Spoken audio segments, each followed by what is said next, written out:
जागो, जग गए, कब है भाई?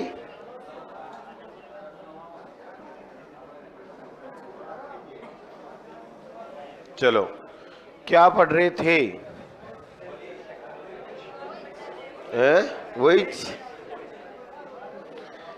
Stem cell. चलो इधर इधर इधर नहीं, इधर लिखो बेटा।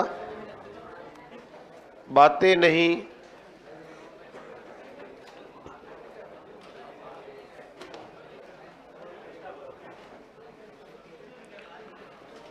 लिखो। एक कल स्टेम सेल लिखा था ना, उससे आगे एक टॉपिक छोटा सा लिखो, टेस्ट ट्यूब बेबी।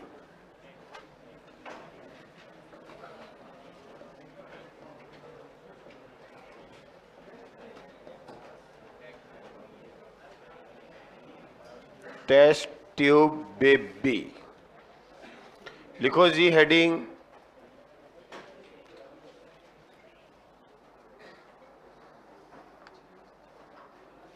लिखो टेस्ट ट्यूब बेबी। लिखा क्या? लिख दो तो। IVF भी बोलते हैं जिसको। हाँ, लिखो टेस्ट ट्यूब बेबी, हेडिंग लिखा। लिखो इसे IVF, इन विट्रो फर्टिलाइजेशन, इसे IVF इन विट्रो फर्टिलाइजेशन भी कहते हैं।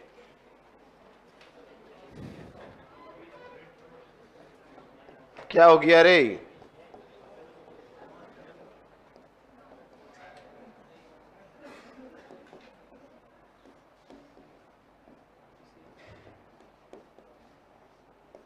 लो, अब तो लिख दोगे। यस सर, पहले कहाँ थे? यहीं थे? कब से? जब से आए तब से? कब आए हो?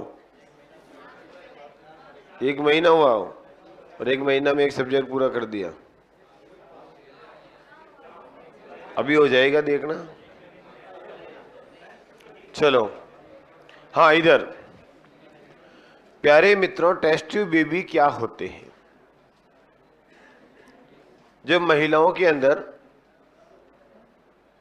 फैलोपियन नलिका में या यूट्रस गर्भाशय में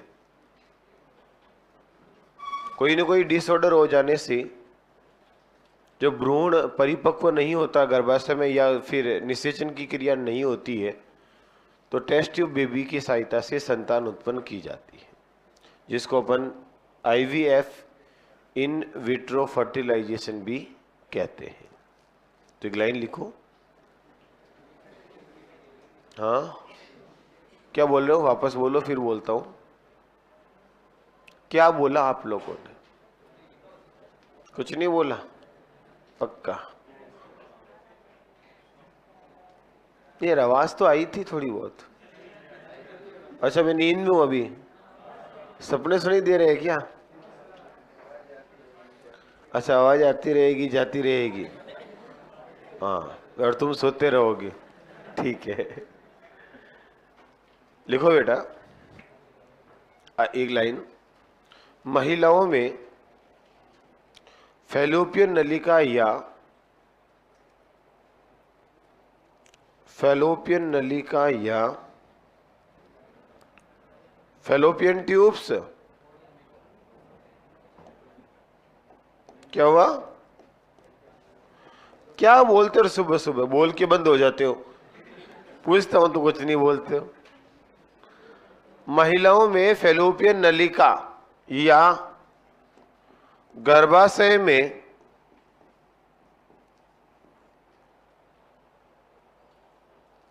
किसी न किसी प्रकार की विकृति हो जाने से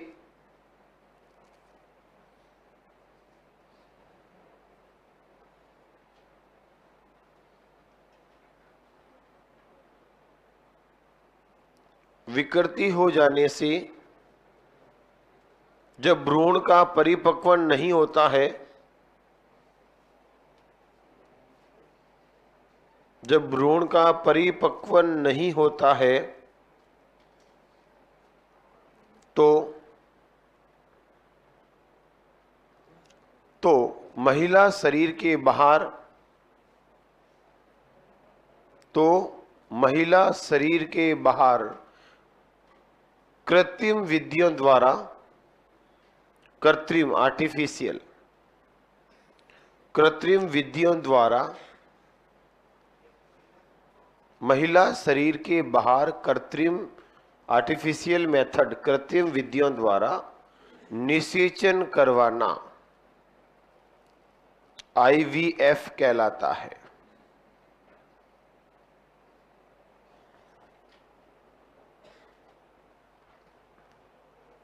IVF कहलाता है। इधर निषेचन करवाना क्या कहलाएगा बेटा? In vitro fertilisation. ये दो प्रकार का होता है बेटा, एक होगा इन विवो फर्टिलाइजेशन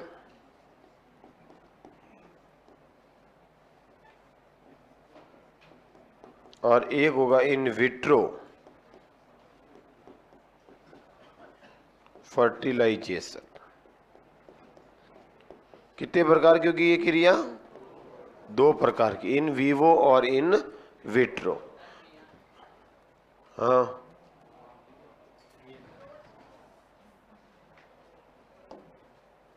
और वहां जगह कम थी तो मैंने कहा समझ जाओगे, पर तुम तो खुद क्या हो, सब होशियार।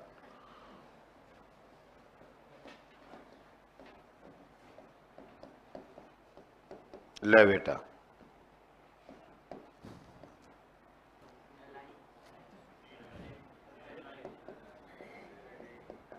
बस LI इसको बोलेंगे इन जीवे निषेचन,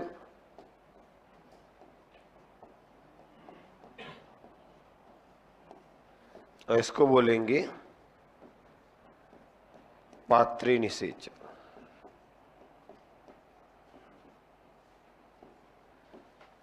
इससे होगा गिफ्ट और इससे होगा जिफ्ट। पहले पूरा समझाऊंगा, कुछ मत लिखना, लिख के भी क्या 9 की 13 कर लेंगे। देखो इधर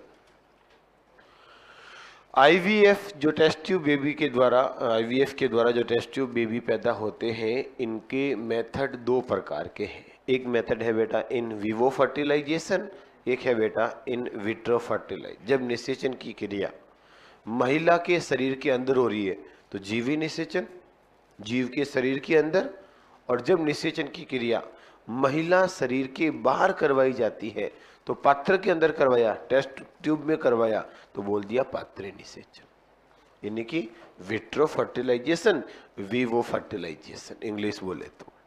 कैसे? दो चीज होगी, एक होगा फैलोपियन ट्यूब और एक होगा यूट्रस, गर्भाशय।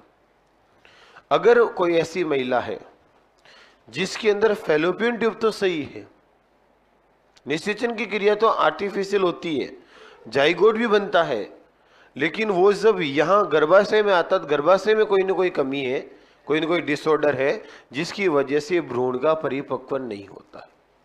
तो ऐसी महिलाओं में निषेचन तो शरीर के अंदर होने देते हैं, लेकिन निषेचन के पश्चात बनने वाले जो भी संरचना बनेगी उसको सरोगेट मदर के अंदर गर्भाशय किसी महिला की खोक किराए पे लेकर के भ्रूण का परिपक्वन कराते हैं।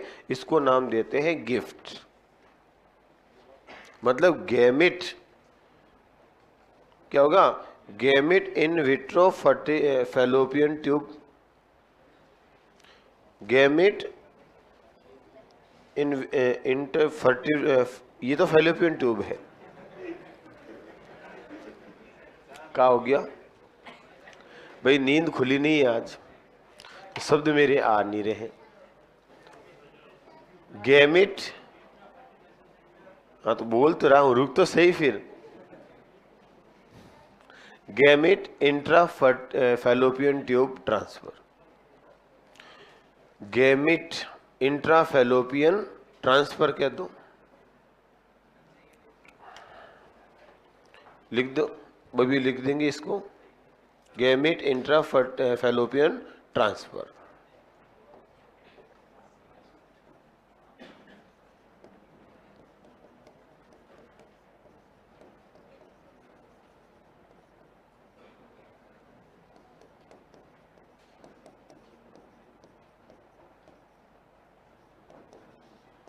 ये हो जाएगा बेटा gift, gamete intrafallopian transfer, gamete को फेलोपियन के अंदर ट्रांसफर करना। और ये हो जाएगा जाइगोट इंट्राफेलोपियन ट्रांसफर, यानी कि जाइगोट को ट्रांसफर करना। ठीक है मित्रों, ये दो प्रकार की विधि होती है। अब मित्रों, अगर फेलोपियन नलिका के अंदर डिसऑर्डर है, यानी कि निषेचन की क्रिया नहीं होती है, तो टेस्ट ट्यूब के अंदर निषेचन करा के जाइगोट को ट्रांसफर करेंगे तो नाम कह देंगे जिप्ट, और गैमेट को ट्रांसफर करेंगे, फेलोपियन ट्यूब सही है तो कह देंगे गिफ्ट, और इसको कह देंगे जिफ्ट। वापस सुनो, शुरू से जीरो से बोलता हूं। महिलाओं के शरीर में भ्रूण जनन से संबंधित अक्सर दो डिसऑर्डर मिलते हैं, एक फेलोपियन नलिका में, एक गर्भाशय में।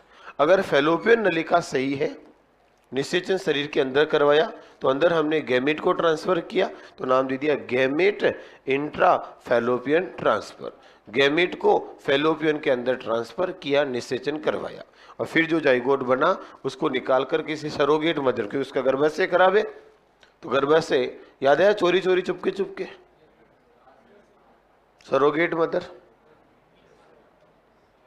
हाँ, और बेटा अगर किसी के अंदर फेलोपियन नलिका गड़बड़ है तो युग्मक को लेकर के मैं कोई पात्र के अंदर टेस्ट ट्यूब के अंदर निषेचन करवाया और जाइगोट बने, उस जाइगोट को फिर ट्रांसफर कर दिया फेलोपियन ने, तो नाम दे दिया जिप्ट, और ये नाम दे दिया गिफ्ट। तो यहाँ ट्रांसफर किसको करेंगे, फेलोपियन के अंदर युग्मक को, या किसको करेंगे, जाइगोट को। तो कितने प्रकार के हो गए, दो। तो टेस्ट ट्यूब भी कितने प्रकार के होते हैं, दो। कौन कौन से, गिफ्ट और जिप्ट। किसके आधार पर बेटा, निषेचन के आधार पर। शरीर के अंदर हो रहा है तो गिफ्ट, और शरीर के बाहर हो रहा है तो जिप्ट। लिखा दो थोड़ा सा, तो लिखो बेटा, आईवीएफ दो प्रकार का होता है। आईवीएफ दो प्रकार का होता है, फिर सीधे ही लिख दो ना, लिख दो in vivo in vitro fertilisation.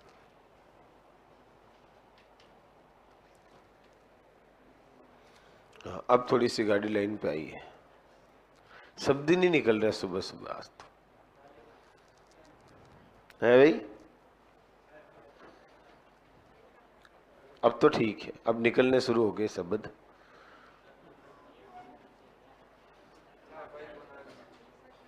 कई बार होता है, आपके भी कई बार होता है, कैसा मर्द रोज ही होता है। चलो कोई नहीं, अब तो ठीक है।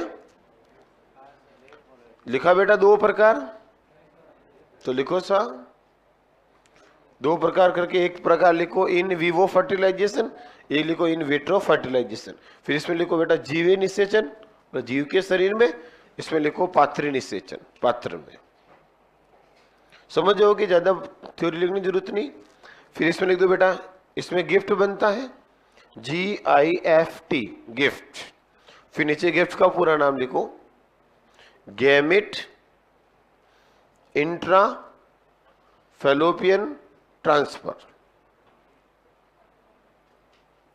Gamete intra fallopian transfer. कोई दिक्कत, लिख दिया सबने, लिखो गैमिट इंट्रा फेलोपियन ट्रांसफर। और इसमें लिखो बेटा, गैमेट के जगह क्या लिखोगे, जाइगोट। फिर वही होगा इंट्रा फेलोपियन ट्रांसफर।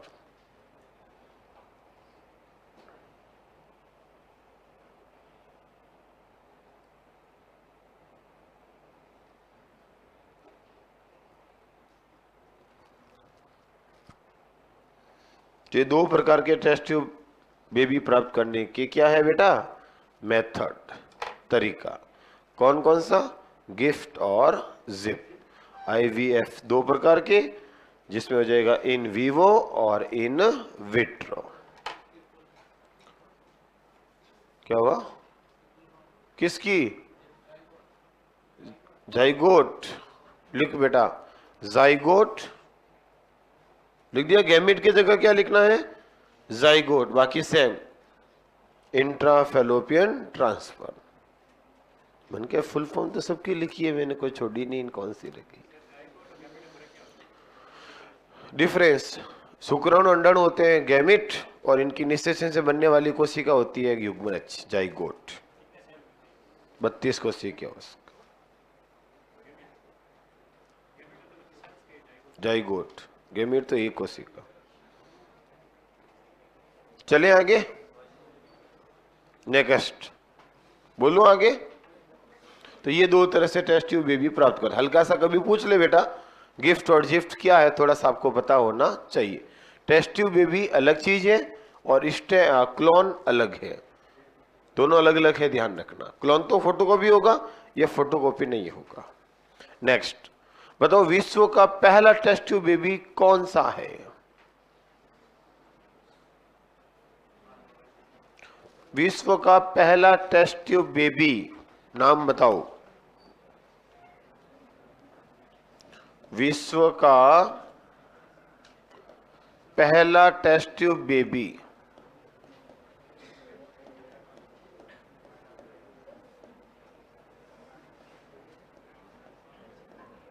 कौन सा बेटा, लिखो नाम, लुइस जॉय ब्राउन। कब हुआ इसका जन्म, 1978 में। कहां हुआ, ब्रिटेन में। लिख दो बेटा, विश्व का पहला टेस्ट ट्यूब बेबी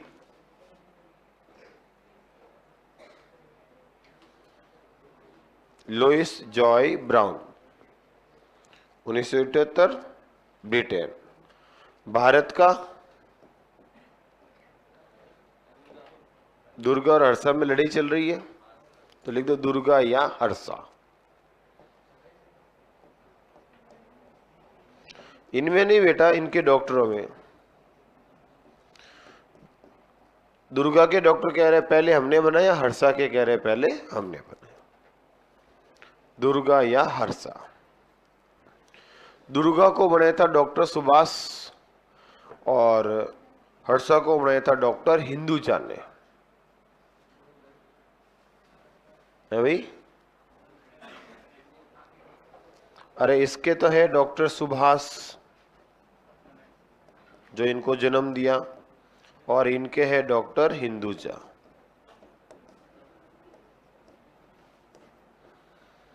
और इसके डॉक्टर है एडवर्ड।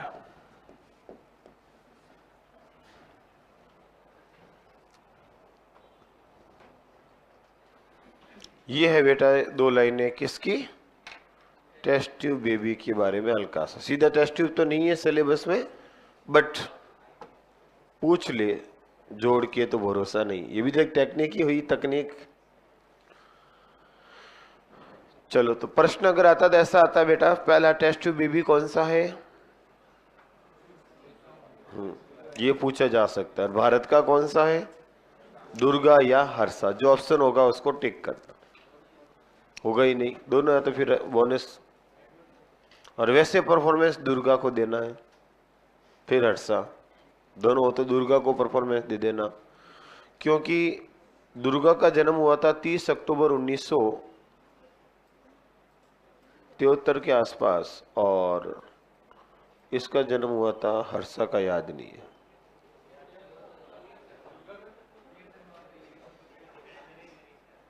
कुल मिला के दोनों की लड़ाई है, और लड़ाई के अंदर आपको 73 कैसे हो जाएगा, 73 कैसे होगा। सॉरी शक्तिमान, मेरे शब्द वापस दे दो। 73 नहीं 78 और इसका है 86 के आसपास। चलो कुल मिला के मैं तो इतना कह रहा हूं, दुर्गा या हर्षा को ध्यान रखना है, परफॉर्मेंस दुर्गा को देना है, नहीं तो हर्षा तो है ही। इतनी मातापड़ी करोगे, इससे अच्छा 2 शब्द याद रख लो ना। बेटे दिमाग लगाते हैं, पता नहीं कहां कहां से लाते हैं।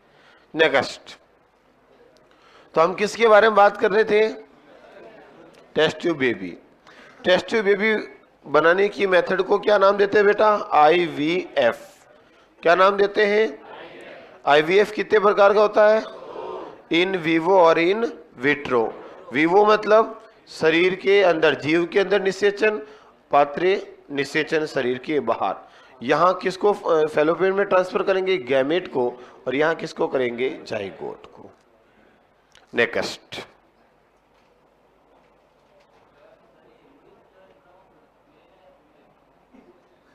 मेल। इससे क्या करोगे? ये आज तक नहीं पूछा, नहीं पूछेगा। पहला शिशु बेबी पूछे, पर कोई नहीं, लिखो। देखो बेटा, मानव जीनोम परियोजना, ह्यूमन जीनोम प्रोजेक्ट,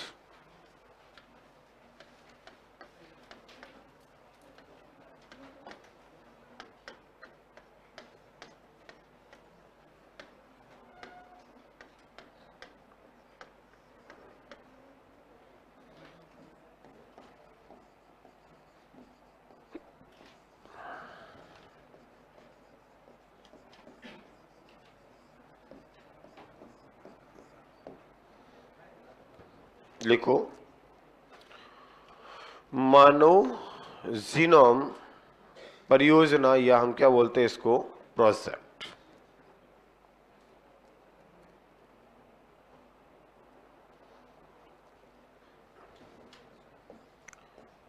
बेटा ये प्रारंभ हुआ था 10 अक्टूबर 1990 को और पूरा हो गया 2003 में। देखो इधर, मानव जीनोम परियोजना के बारे में मैं 2-4 शब्द बोलता हूं, ढंग से सुनना।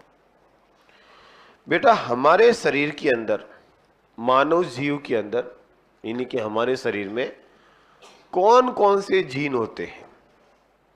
कितने जीन होते हैं? किस जीन का काम क्या होता है? जीन के अंदर DNA RNA, इनके अंदर सार होता है, बेस पढ़ाया था मैंने आपको। ये सार युग्म किस क्रम से होते हैं? इनकी संख्या कितनी होती है? जीन कितने हैं? इसके बारे में पता करने के लिए वैज्ञानिकों ने एक परियोजना चलाई, जिसमें लगभग अलग अलग देशों के 10,000 वैज्ञानिकों ने भाग लिया। ये अमेरिका का स्वास्थ्य विभाग और ऊर्जा विभाग ने इस परियोजना को शुरू किया था। और इन वैज्ञानिकों ने मिलकर के 10,000 वैज्ञानिकों ने, रूस, जापान, जर्मनी, कनाडा के वैज्ञानिक अलग अलग मिलकर के ये पता लगाया कि हमारे शरीर में लगभग 30 से 35,000 जीन पाए जाते हैं और इन जीनों में अलग अलग जीन पर अलग अलग गुणसूत्र होते हैं और हमारे गुणसूत्रों पर अलग अलग जीन होती है, जिनमें सबसे लिंग निर्धारण का काम Y गुणसूत्र पर पाई जाने वाली SRY जीन करती है। कुल मिला के हमारे जीन कितने हैं, जीनों का काम क्या है, इसका कंप्यूटर बेस्ड डाटा तैयार करना और फिर उसका विश्लेषण करने की जो योजना है थी, जो जिसके द्वारा हमने हमारा पूरा डाटा तैयार कर लिया और उसके आधार पर आज आनुवांशिक रोगों का पता भी लगाते हैं, क्योंकि किस जीन का काम क्या है इसका डाटा कंप्यूटर के अंदर फीड कर दिया तो कोई भी रोगी जाता है उसके अंदर जो गुण आते हैं वो गुण जैसे ही कंप्यूटर में डालेंगे तो जो वो काम जिस जीन का वो जीन आ जाएगी। फिर उस जीन की संरचना देखेंगे तो उसमें कोई डिसऑर्डर है तो पता चल जाएगा कि इसमें ये कमी है। अब आनुवांशिक रोग होता है तो कोई जीन का काम क्या है, तो हमें ये पता नहीं कि कौन सी जीन क्या काम करती है। तो इसका पता करने के लिए पहले आप सभी जीनों का काम पता करना पड़ेगा, सभी पूरे जीन का डाटा तैयार करना पड़ेगा। तो शरीर में जितने भी जीन है, जितने भी गुणसूत्र है, इसका पहले डाटा तैयार करने का जो काम किया गया उसको नाम दिया गया मानव जीनोम परियोजना। और इसके आधार पर ही अब जब हमें सभी जीन पता है, जीनों के काम पता है, तो इसके आधार पर हम अपने अनुवांशिक रोगों का इलाज कर सकते हैं। तो आज जो ये संभव हुआ, ये इसी का परिणाम है। इससे ये पता चला कि लगभग मित्रों 2% जो जीन होती है वो शरीर में सक्रिय है टोटल जीन का, और 98% जो जीन है वो आज भी निष्क्रिय है, जिनका कोई काम हमें पता नहीं। ये है मानव जीनोम परियोजना। वापस, हमारे शरीर में कौन सी जीन होती है, किस जीन का काम क्या क्या है, इसके बारे में पूरा कंप्यूटर में डाटा बनाकर उसको कंप्यूटर के अंदर फीड करके उसका विश्लेषण करने की प्रक्रिया को नाम दिया गया मानव जीनोम परियोजना। आया समझ में क्या है? इसको प्रारंभ किया था अमेरिका के स्वास्थ्य व ऊर्जा विभाग ने मिलकर शुरू किया था। कब बेटा? 10 अक्टूबर 1990 को। और ये परियोजना पूरी कब हो गई? लगभग 2003 में। लिखो तो एक लाइन, लिखा दूं पूरा फिर शब्दों में? लिखो, यह परियोजना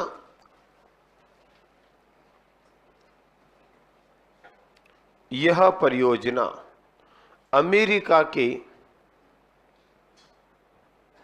स्वास्थ्य विभाग व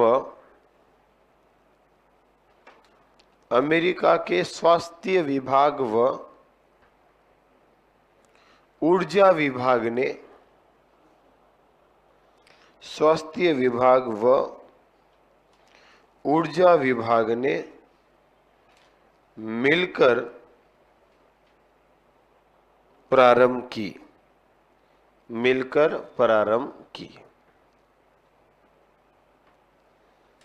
कब प्रारंभ की बेटा? तो लिखो, इस योजना का प्रारंभन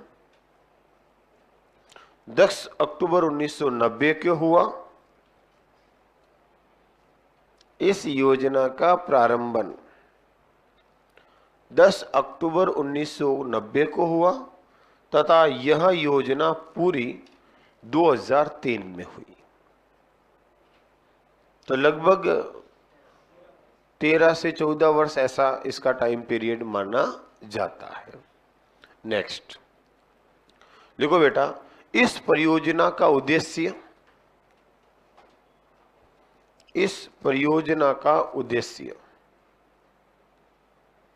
मानव जीनोम में उपस्थित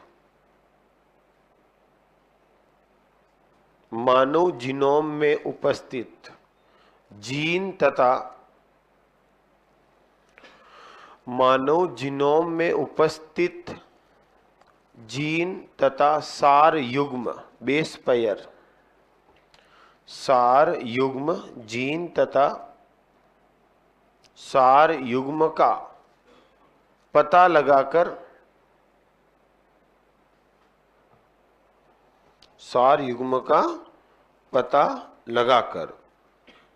उनको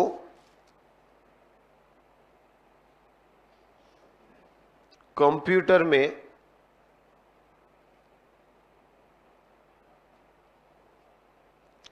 डाटाबेस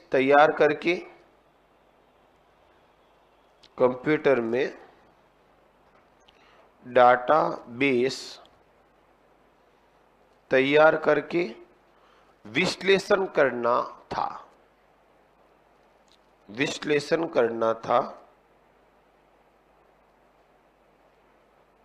ताकि मानव शरीर में उपस्थित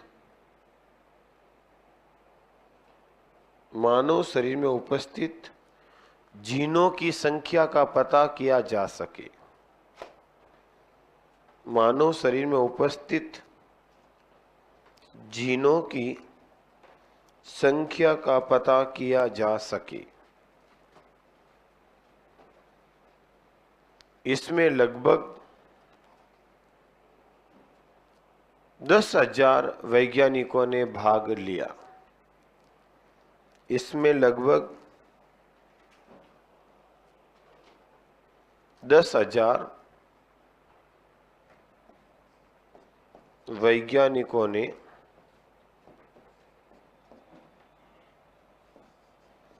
भाग लिया।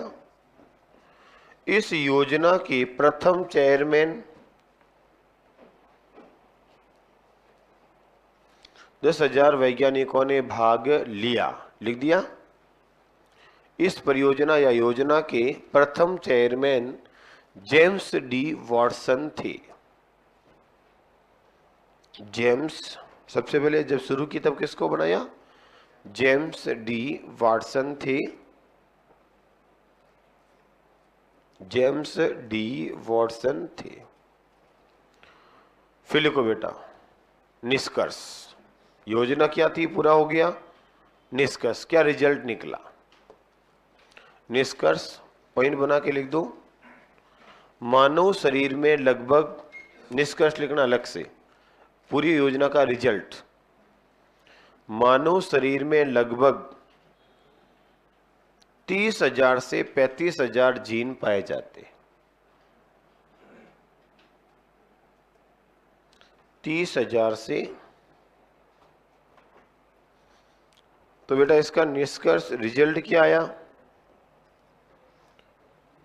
रिजल्ट कि हमारे शरीर में, मानव में कितने जीन होते हैं आज से पूछिए तो? अब तो फिक्स पता डाटा है कितने बेटा? 30,000 से लेकर 35,000 तक। सार युग्म बेस पेयर कितने? दूसरा पॉइंट लिखो, मानव शरीर में सार युग्म 3.2 अरब पाए जाते हैं। 3.2 अरब सार युग्म बेस पेयर कितने बताए बेटा? 3.2 अरब। और तीसरा बिंदु लिखो, कुल जीन का केवल लगभग, कुल जीन का लगभग 2% जीन, कुल जीन का लगभग 2% जीन सक्रिय होते हैं। कुल जीन का लगभग 2% जीन सक्रिय होते हैं। तो टोटल जीन सक्रिय कितने हैं बेटा? लगभग 2%। ये डाटा तैयार किया गया किसके अंतर्गत बेटा? मानव जीनोम परियोजना के अंतर्गत। कोई दिक्कत? तो ये है बेटा ह्यूमन जीनोम प्रोजेक्ट। कब शुरू हुआ है? 10 अक्टूबर 1990 को। कब समाप्त हुआ? 2003 को। प्रथम चेयरमैन जेम्स डी वॉटसन। प्रारंभन कहाँ हुआ? अमेरिका में। किसने किया? अमेरिका के ऊर्जा और स्वास्थ्य विभाग ने। इसका उद्देश्य क्या था कि मानव शरीर में जितने भी जीन पाए जाते हैं, इन जीनों का डाटाबेस तैयार करके क्या करना बेटा? विश्लेषण करना। और एक लाइन निष्कर्ष में और लिखो, इस परियोजना के द्वारा, इस परियोजना के द्वारा मानव जीनोम, इस परियोजना के द्वारा मानव जीनोम का पता लगने के पश्चात, का पता लगने के पश्चात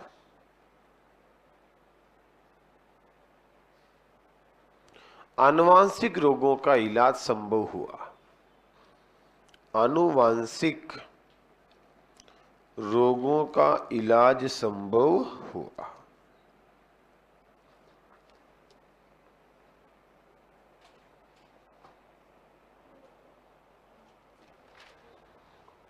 ये हो गया बेटा आपका मानव जीनोम परियोजना। अब एक शब्द लिखो,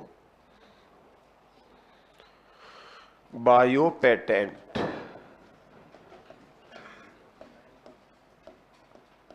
बायो पेटेंट। बायो पेटेंट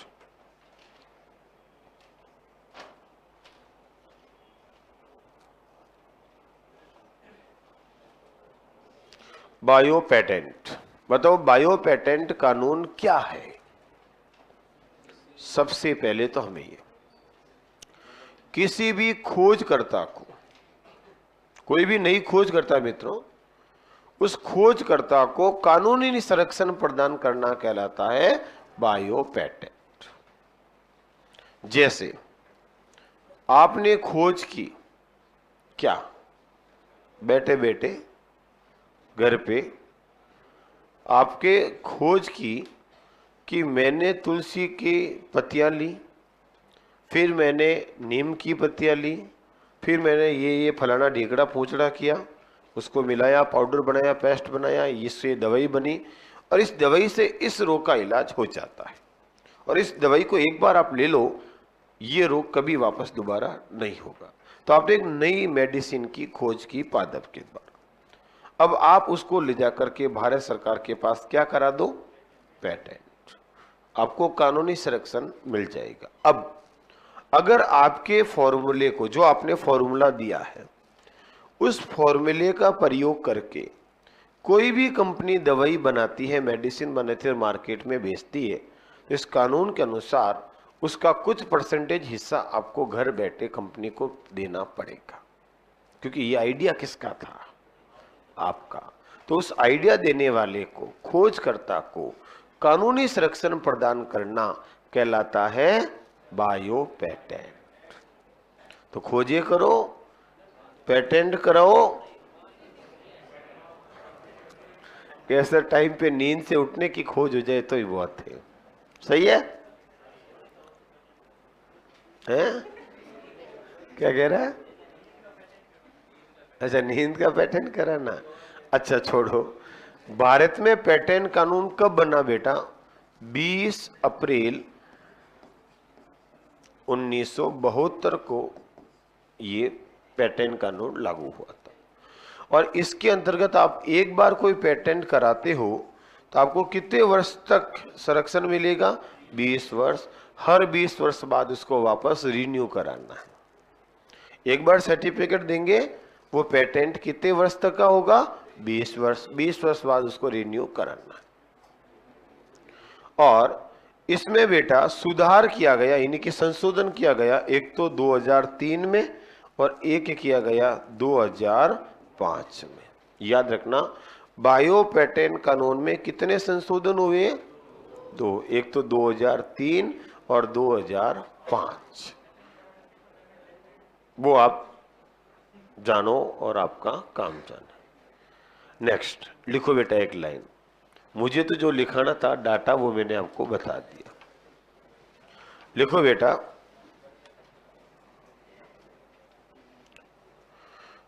किसी भी खोजकर्ता को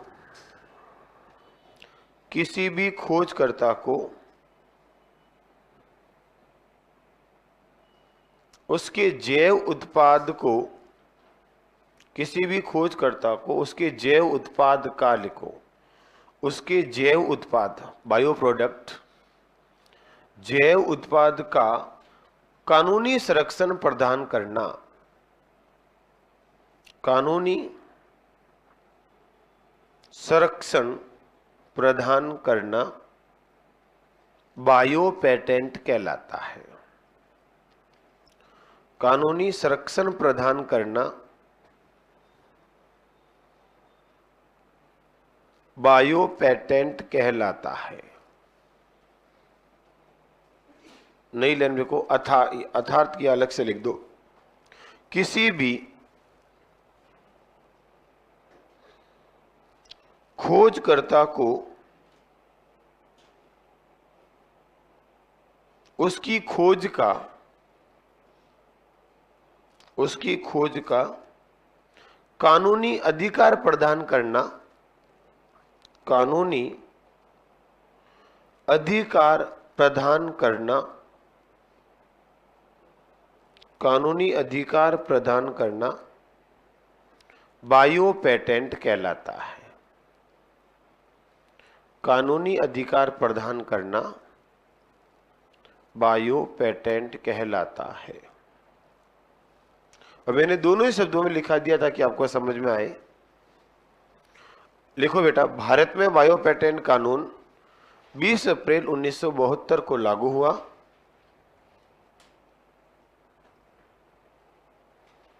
भारत में बायो पेटेंट कानून 20 अप्रैल, हाँ, बायो पेटेंट एक्ट, कानून एक्ट हुआ, अधिनियम, बायो पेटेंट अधिनियम लिख दो, एक्ट, फिर हमारे कानून को अधिनियम कहते हैं ना। कब पारित हुआ, कब लागू हुआ? 20 अप्रैल 1972 को बायो पेटेंट अधिनियम 20 अप्रैल 1972 को लागू हुआ, जिसके अंतर्गत खोजकर्ता को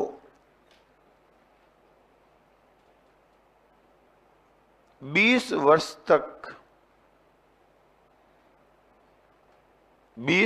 तक का कानूनी संरक्षण या अधिकार, कानूनी संरक्षण या अधिकार उसकी खोज पर मिलता है, उसकी खोज पर, उसकी खोज पर मिलता है। संरक्षण अधिकार उसकी खोज पर मिलेगा। कब बेटा? 20 वर्ष। हर 20 वर्ष बाद उसको क्या कराना है? रिन्यू कराना है। ठीक है, फिर लिखो, बायो पेटेंट अधिनियम में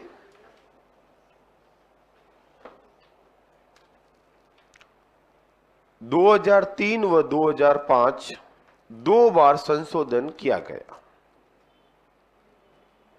बायो पेटेंट अधिनियम में या कानून में 2003 व 2005 2 बार संशोधन किया गया, संशोधन किया गया।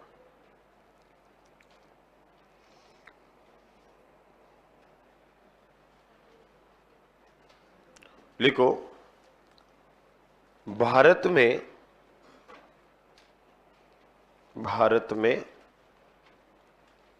प्रथम बायो पेटेंट अधिकार आनंद मोहन चक्रवर्ती को दिया गया। भारत में प्रथम बायो पेटेंट अधिकार, बोले पहला पेटेंट किसने कराया? आनंद चक्रवर्ती। आनंद, पूरा नाम लिखो तो आनंद मोहन चक्रवर्ती को दिया गया। आनंद मोहन चक्रवर्ती को पहला अधिकार दिया गया। ये सीडोमोनास पुटिटा नामक बैक्टीरिया पर इन्होंने रिसर्च किया था, तेल की परत, आनंद मोहन चक्रवर्ती। ठीक है मित्रों, नेक्स्ट लिखो एक लाइन, बायोपाइरेसी एक शब्द इसी का भाग है। बायोपाइरेसी,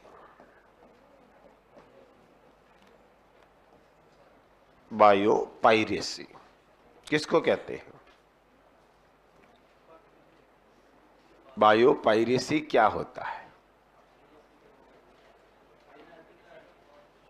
बेटा, आपने किसी चीज का पेटेंट करा लिया और आपकी फॉर्मूले का पेटेंट कराने के बावजूद कोई मिसयूज करता है और आपको पता नहीं चला और पता चलता कि मिसयूज हो रहा है, उस मिसयूज करने की प्रक्रिया को नाम दिया बायोपाइरेसी। इसमें सबसे ज्यादा विवाद रहा था अमेरिका का। अब तो अमेरिका बहुत मित्रों अपन कह दे पिछले 10 सालों की तुलना में, 20 सालों की तुलना में बहुत इसकी विश्व के अंदर जो अपने कह सकते हैं मनमानी है वो बहुत कम हो चुकी है। वरना अच्छे अच्छे देशों को तो कुछ सुनता ही नहीं था, अपने मन आए वो मर्जी आए वो काम करता था।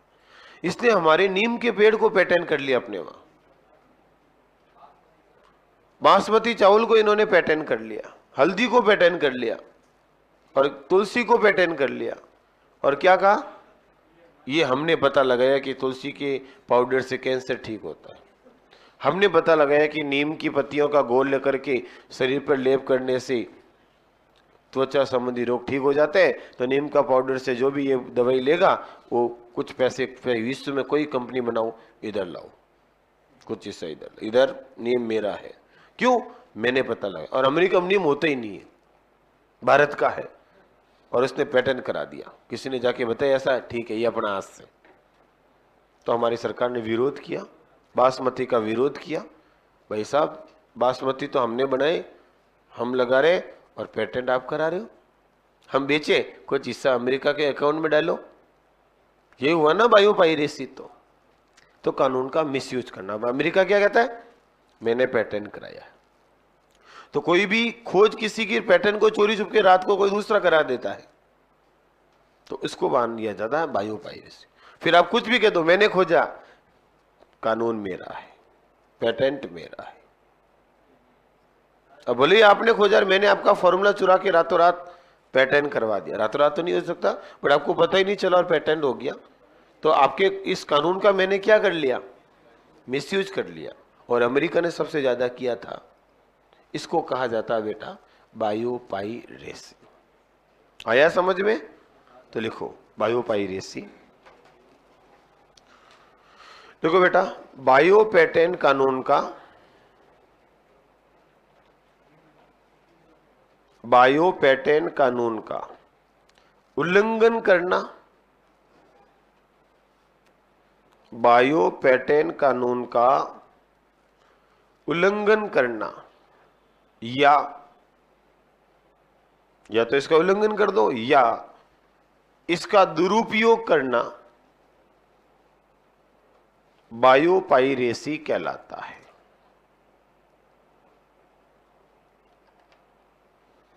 बायोपायरेसी कहलाता है।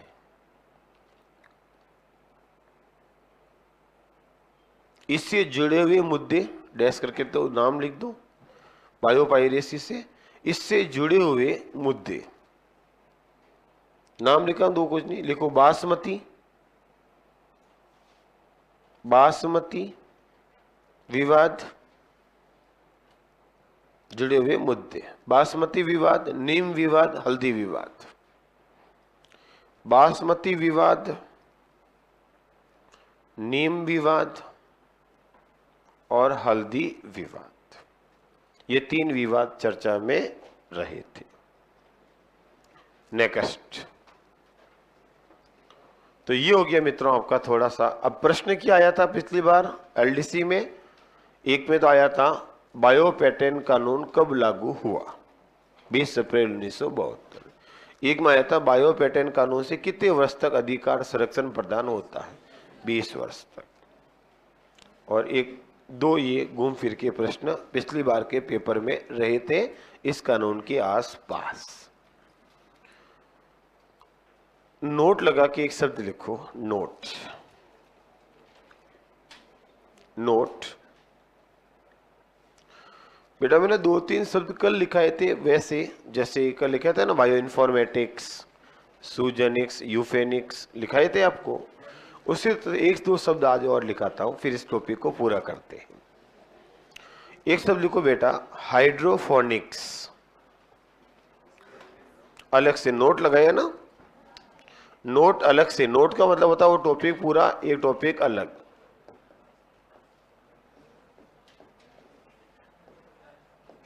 हाइड्रोफोनिक्स, हाइड्रोफोनिक्स इधर बोर्ड पे देखना क्या होता है हाइड्रोफोनिक्स। हाइड्रो मतलब होता है जल। आइडिया लगाओ कभी ऑप्शन में तो ये लगाना, पानी से संबंधित बात।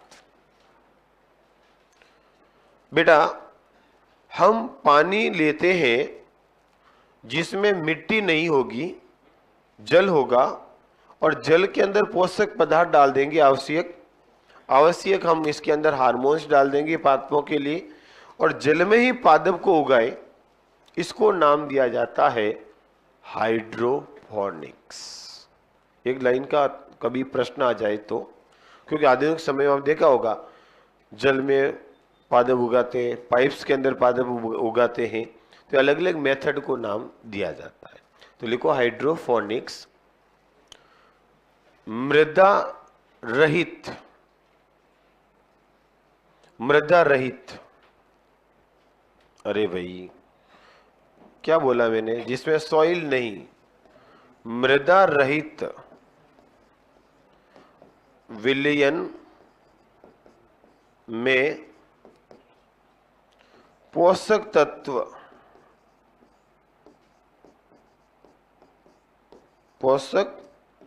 तत्वों की उपस्थिति में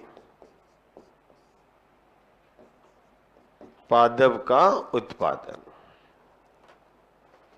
उपस्थिति में पादप का विकास व उत्पादन। एक मेथड, तरीका कहला दिया हाइड्रोफोनिक्स। है भाई?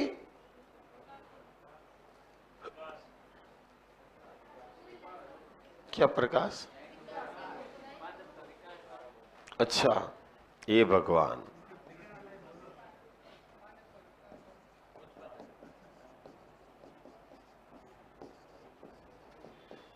लो मैंने कहा क्या बोल रहे हो, वो समझ में नहीं है।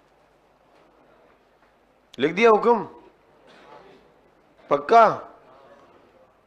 तो हाइड्रोफोनिक मतलब समझ गए, पानी के अंदर पादप को उगाना, देसी भाषा बोल लेते, जिसमें पादप को जो जो चाहिए, सोडियम, पोटेशियम, पोषक तत्व, वो सब पानी में घोल करके उपलब्ध करवाए जाते हैं।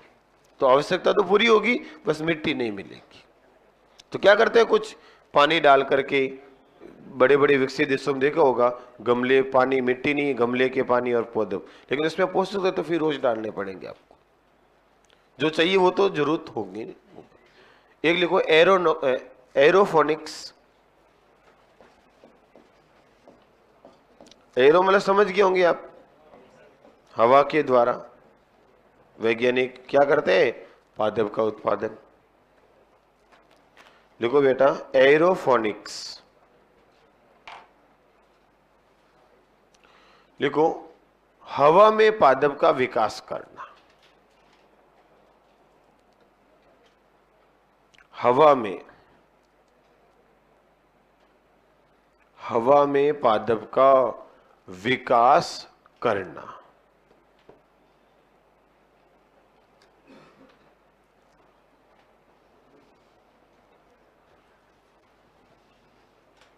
ये हो जाएगा बेटा, है हवा में पादप का विकास। लिखो जैसे इजराइल में हवा के अंदर कर रहे हैं, खुले में वैक्यूम बना करके, प्लास्टिक में वैक्यूम भरा, हवा भरी, उसके अंदर कुछ पोषक तत्व गैस के रूप में भरे और आधुनिक मेथड से पादप उत्पन्न कर रहे। तो अलग विधि हुई ना, तभी तो अलग नाम दिया। हर किसी से होता तो फिर कहते हैं क्यों। देखो जैसे इजराइल में नींबू का उत्पादन इससे किया गया, इजराइल में नींबू का उत्पादन किया गया, हाँ एरोफोनिक्स में इजराइल में नींबू का उत्पादन किया गया। किसके विधि से बेटा, एरोफोनिक्स। अब वैज्ञानिक कर रहे हैं, ये तो वैज्ञानिक मेथड है, अपन हर कोई सीधे तो नहीं कर सकते, पर तरीके आपको थोड़ा सा याद रखना। ये दो शब्द लिखा है मैंने, बाकी नॉर्मल मिट्टी में तो है ही है, हवा में और पानी में पादप का उत्पादन आधुनिक विधियों द्वारा करना। तो ये मित्रों आपकी पूरा होता है बायोलॉजी। हाँ कंप्लीट, धन्यवाद। रुको बेटा, हाँ ये क्या होता है, अरे बेटा चलो इसके बारे में अगली बार मेरे को थोड़ा और ढंग से देखने दो, तो एक बार मैं अच्छे से स्टडी करूंगा फिर बात करूंगा। क्या, क्यों जाऊं मैं?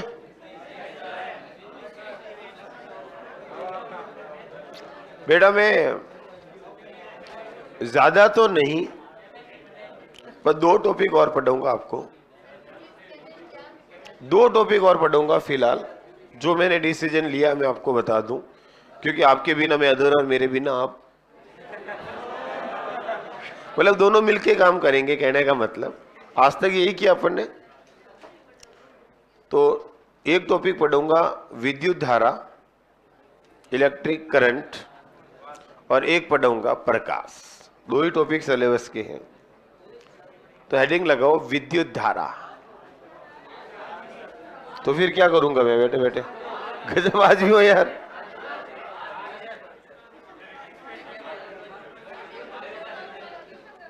फालतू बातें मत करो। हाँ लिखो विद्युत धारा, 1 घंटा है अभी, इसी में बातें कर लूं। हाँ लिखो विद्युत धारा, बोल बेटा। लिखो विद्युत धारा।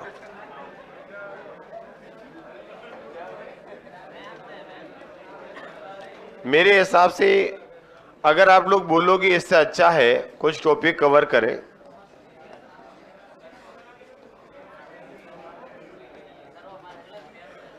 विद्युत धारा क्या लेके नहीं आए? इसी में लिखना है तो अलग थोड़ी वो भी डालनी के 2 टॉपिक के लिए।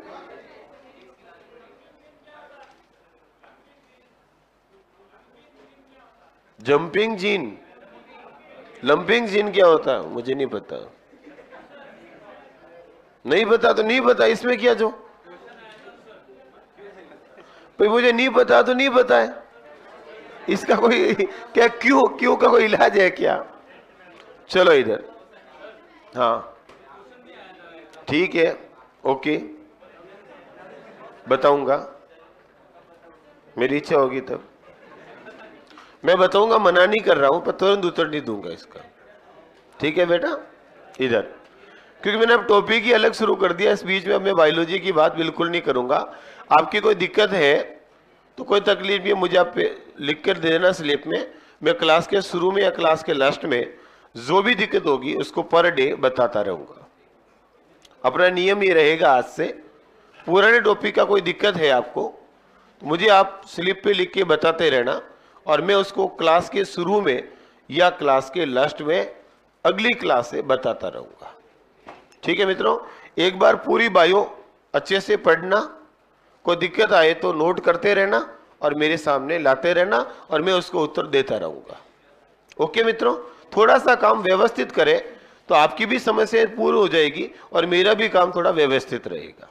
सहयोग आपका जरूरी है, तो जो भी दिक्कत है आप मुझे मेरे तक पहुंचाते रहना और मैं आपसे बात करता रहूंगा। और याद रखना, जब तक विद्युत और प्रकाश चले तब तक दे देना, फिर बाद में नहीं होगा। ये 2 ही टॉपिक मैं लास्ट लूंगा आपके यहाँ फाइनली। हाँ बेटा, हाँ ये 2 करूंगा मैं। ठीक है, 2 ही टॉपिक कराऊंगा, बाकी आपको जो भी कराएंगे करा देंगे। चलो हाँ तो हो गया ना, क्या करूं इसमें? विद्युत धारा तो मुझे पता है। अच्छा, विद्युत धारा में भी क्या क्या सिलेबस है?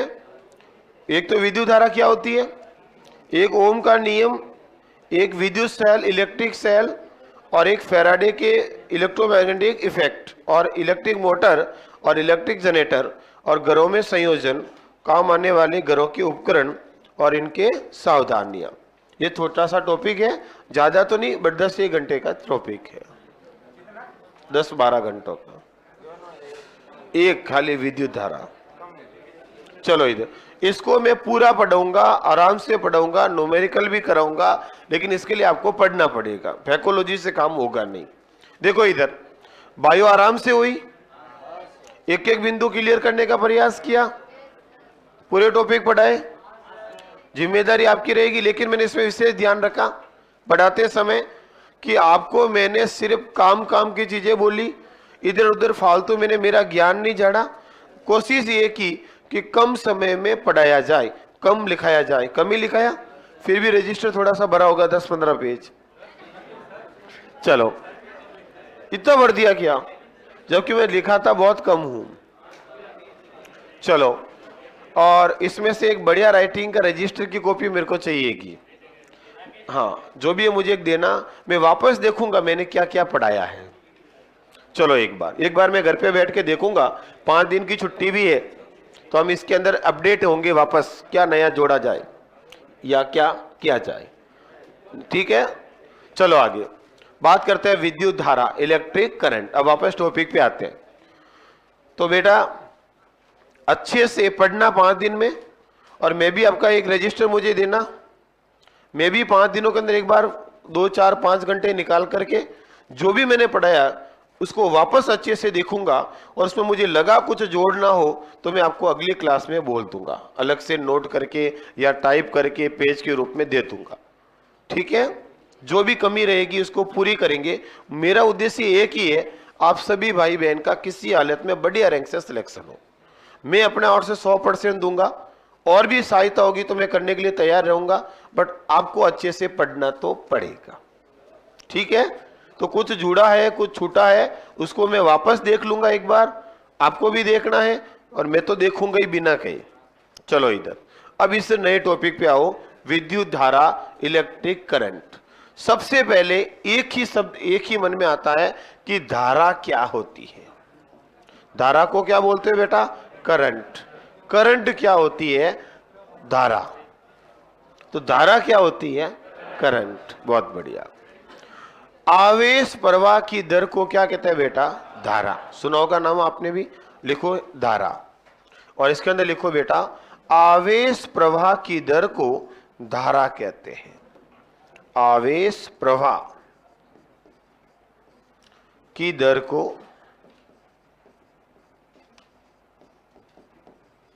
धारा कहते हैं।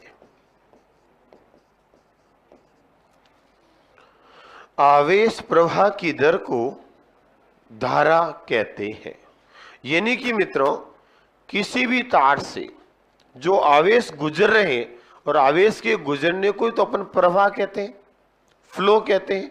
तो किसी भी तार से आवेश का जो फ्लो होगा, जो गुजरेंगे, वो फ्लो क्या कहलाता है बेटा? धारा। यानी कि मैं ये मान लूं कि किसी भी तार से, क्या मानते हैं बेटा?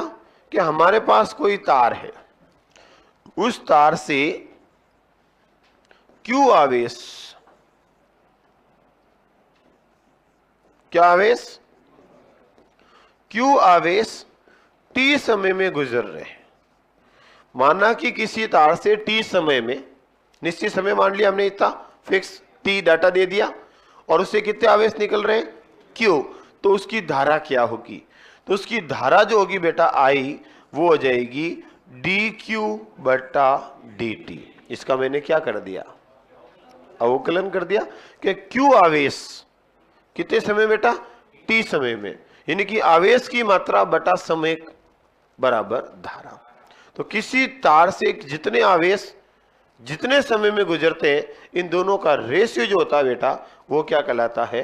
धारा। यानी कि धारा का मात्रक आवेश क्या होता है बेटा? कूलम। और नीचे क्या है? समय, और समय को क्या लिखते हैं? सेकेंड। यानी कि इसका एमकेएस मात्रक क्या हो गया? कूलम बटा सेकेंड। तो याद रखना बेटा, आवेश या कोई भी पदार्थ हो, उसकी या कोई भी इकाई हो, कोई भी राशि हो, उसके मात्रक को उसके फॉर्मूले के आधार पर जो जो भाग लेते हैं उनको सीधा लिखा जाए तो वो पद्धति हमेशा एमकेएस कहलाती है। यानी कि इसका एमकेएस मात्रक, तो इसके अंदर क्या भाग लेता है? आवेश, कूलम और समय, दोनों को सीधा लिखा तो ये पद्धति एमकेएस कहलाती है। जैसे मैं आपके सामने लिखता हूं दाब, दाब बराबर होता है एफ बटा ए। एफ यानी बल, बल के अंदर कौन आया? न्यूटन, और क्षेत्रफल तो यानी कि मीटर स्क्वायर, तो ये हो गया एमकेएस। और इनको एक विशेष नाम दे दिया, क्या? पास्कल, तो होगा स्टैंडर्ड यूनिट। तो इसको एक विशेष नाम देते हैं एम्पियर, तो ये हो जाएगा एसआई यूनिट। विशेष नाम दिया जाए वो स्टैंडर्ड यूनिट कहला दिया, और बाकी इसके आधार पर लिखे ये एमकेएस कहला दिया। तो एमकेएस और एसआई एक ही है, बस एक सिंगल नाम देना कहलाएगा एसआई, और उसको मात्रक लिखना कहलाएगा एमकेएस। याद रह जाएगा? कोई दिक्कत? अच्छा, यहां कौन आ रहे हैं? आवेश। मेन कौन आया बेटा? आवेश, आवेश, आवेश। व्हाट इज द आवेश? आवेश क्या है? मैं कभी का बोल रहा हूं आवेश, आवेश, आवेश। आवेश मतलब गुस्सा नहीं, आवेश यानी कि जिसको किससे लिखते हैं? क्यों। आवेश एक भौतिक इकाई है। क्या बेटा? एक भौतिक इकाई जो इलेक्ट्रॉन के ग्रहण करने और इलेक्ट्रॉन के त्यागने पर निर्भर करता है।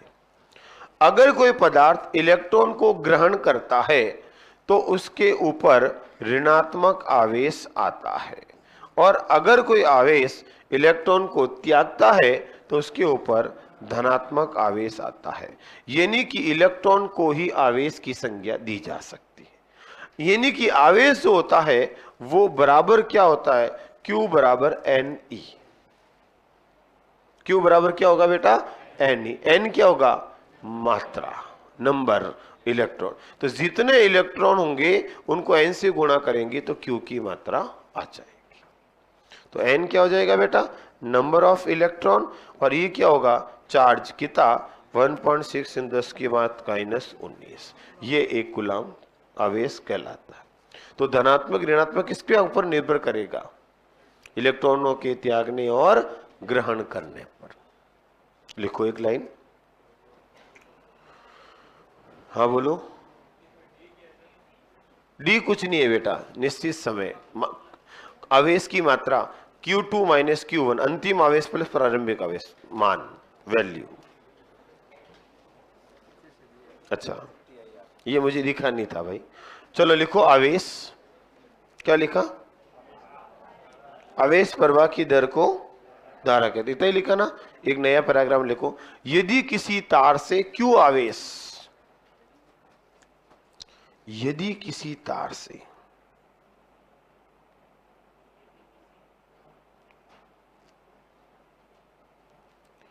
प्रोटोजोआ जनित रोग, अरे मैंने स्लिप पढ़ ली, सॉरी शक्तिमान, चलो बाद में बोलता हूं। किसी तार से Q आवेश T समय में गुजरते हैं, Q आवेश T समय में गुजरते हैं, तो उत्पन्न होने वाली धारा डैश करके लिखो I बराबर dQ/dt। I बराबर dQ/dt। dQ/dt। फिर लिखो धारा का मात्रक नीचे अलग से, धारा का मात्रक डैश करके लिखो MKS। फिर लिखो कूलम बटा सेकेंड, या कूलम प्रति सेकेंड बटा का मतलब मात्रक। MKS पद्धति में कूलम बटा सेकेंड या कूलम प्रति सेकेंड बोलते बटा को, मुझे नहीं पता, ठीक है। अरे बेटा मीटर किलोग्राम सेकेंड पद्धति है। फिर लिखो SI मात्रक। ये कई बार मैं ऐसे बोल देता हूँ, पता नहीं मजाक में, बुरा तो नहीं मानते हो ना? एक बार क्या है कि मेरी आदत है, फिर मैं वापस आंसर तो दे देता हूँ पर कई बार देता भी नहीं हूँ। लिखो SI मात्रक एम्पियर। बुरा मानो तो क्या फर्क पड़े, मान लो। लिखो एम्पियर। चलो अब नीचे एक लाइन आवेश के बारे में भी लिख देते हैं बेटा। पहले यहां तो कोई दिक्कत? तो बताओ यहां Q क्या है? गुजरने वाले आवेश, और T क्या है? समय। तो निश्चित आवेश निश्चित समय होगा तो वो धारा कहलाएगी। और ये इसका मात्रक, रटने की बिल्कुल जरूरत नहीं, फॉर्मूले से आया है। कोई भी मात्रक नहीं रटना पड़ता अगर उसका फॉर्मूला परिभाषा याद है तो। नेक्स्ट आवेश लिखो बेटा Q। आवेश एक भौतिक इकाई होती है। पहले लिखो आवेश, चार्ज बोलते हैं इंग्लिश में जिसको, चार्जिंग कहते हैं, चार्ज करना। तो चार्ज क्या होता है बेटा? आवेश होता है, आवेश Q। लिखा?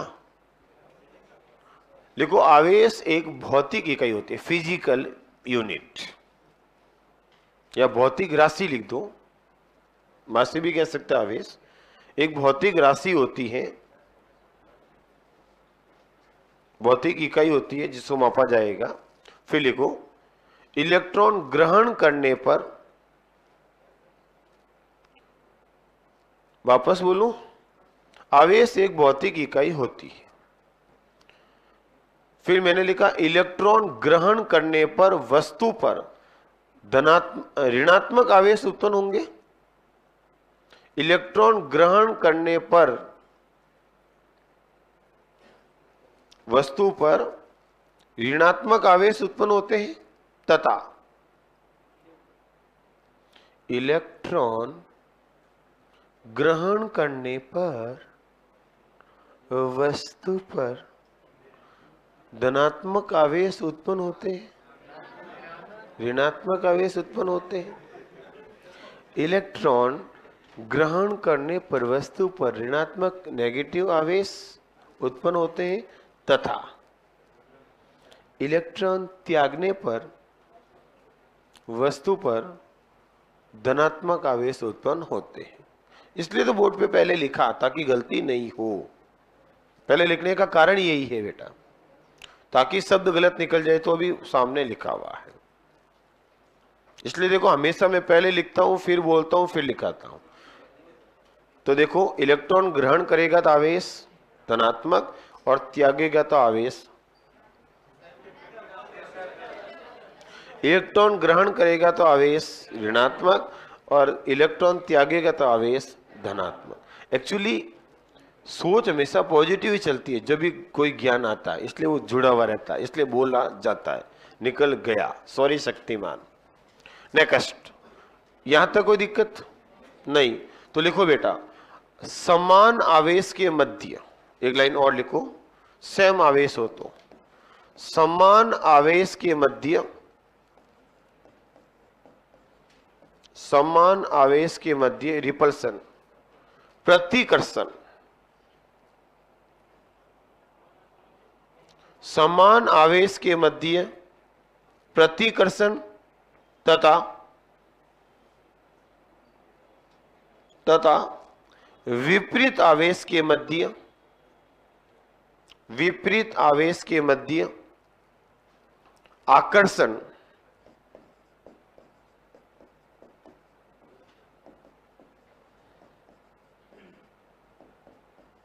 विपरीत आवेश के मध्य आकर्षण का गुण उत्पन्न होता है। आकर्षण का गुण उत्पन्न होता है। अगर आवेश समान होंगे तो गुण कौन सा होगा बेटा? प्रतिकर्ष। समान समान हमेशा दूर भागेंगे, और विपरीत के मध्य हमेशा अट्रैक्शन का गुण होगा। नेक्स्ट लिखो, आवेश का मात्रक, आवेश का मात्रक, मात्रक लिखो बेटा, SI यूनिट तो क्या हो जाएगा? कूलाम। SI यूनिट लिखो बेटा, कूलाम होता है, कूलाम। और CGS लिखो, state coulomb, CGS state coulomb. और सबसे बड़ा मात्रक क्या होता है बेटा? हाँ, सेंटीमीटर, वही ग्राम सेकेंड। सबसे बड़ा मात्रक बताओ बेटा, आवेश का सबसे बड़ा मात्रक छोटा पूछे तो स्टेट कूलाम, इसलिए लिखा मैंने। स्टेट छोटा हो गया, CGS सेंटीमीटर, ये नॉर्मल हो गया MKS वाला SI, MKS SI, और ये हो जाएगा सबसे बड़ा मात्रक। बताओ सबसे बड़ा कौन होगा? स्टेट तो लिख दिया ना मैंने। सबसे बड़ा मात्रक भाई SI MKS एक ही होता है, इसलिए मैंने लिख ही दिया। CGS मैंने लिख ही दिया। सबसे बड़ा बताओ? फैराडे। सीधा पूछ ले बेटा, ध्यान रखना, देखो आवेश का सबसे बड़ा मात्रक फैराडे होता है, सबसे बड़ा मात्रक फैराडे। अच्छा, एक फैराडे में कितने कूलाम होते हैं?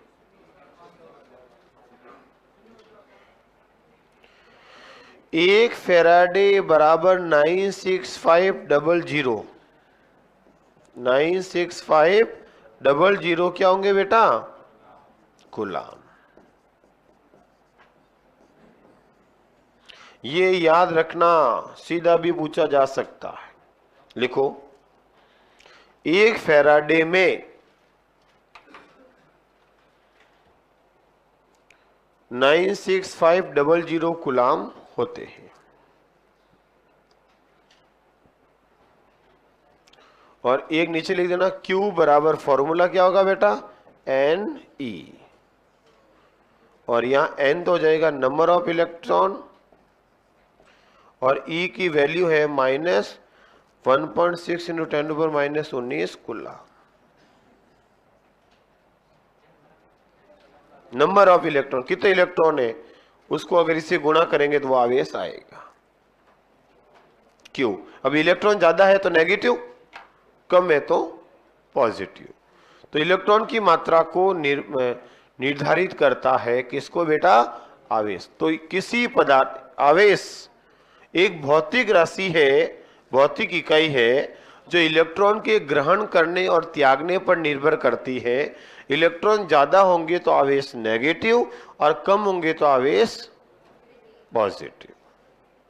इलेक्ट्रॉन पर मात्रा ज्यादा तो नेगेटिव, कम तो पॉजिटिव। कौन? हाँ, गुलामी लिखते हैं इसको भी।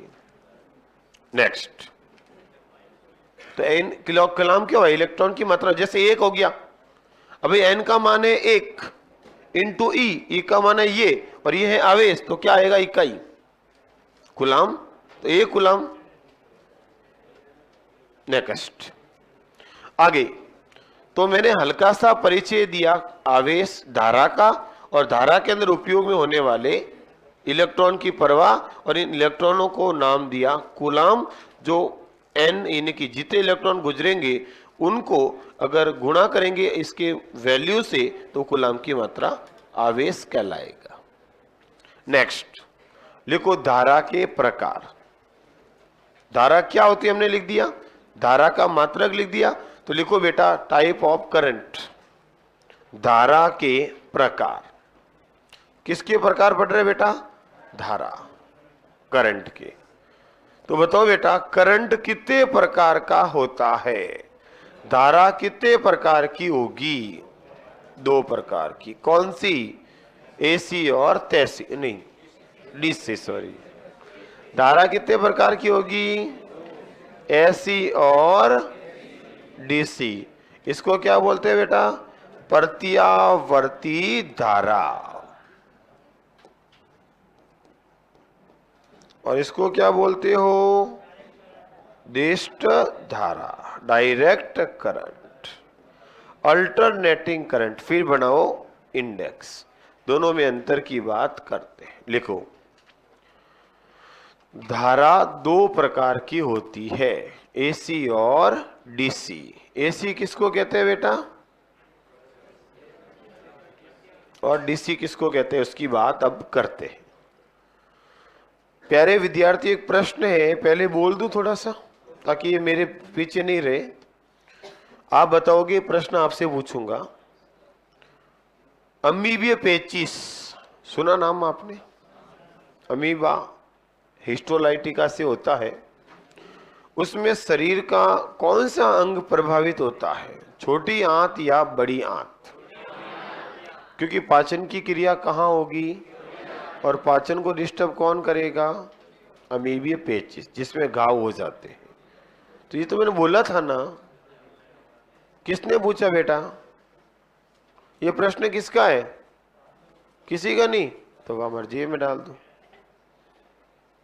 कहाँ गया? अरे जेब भी नहीं मिल रहा। चलो नेक्स्ट, बताओ किसको कहते हैं एसी और डीसी?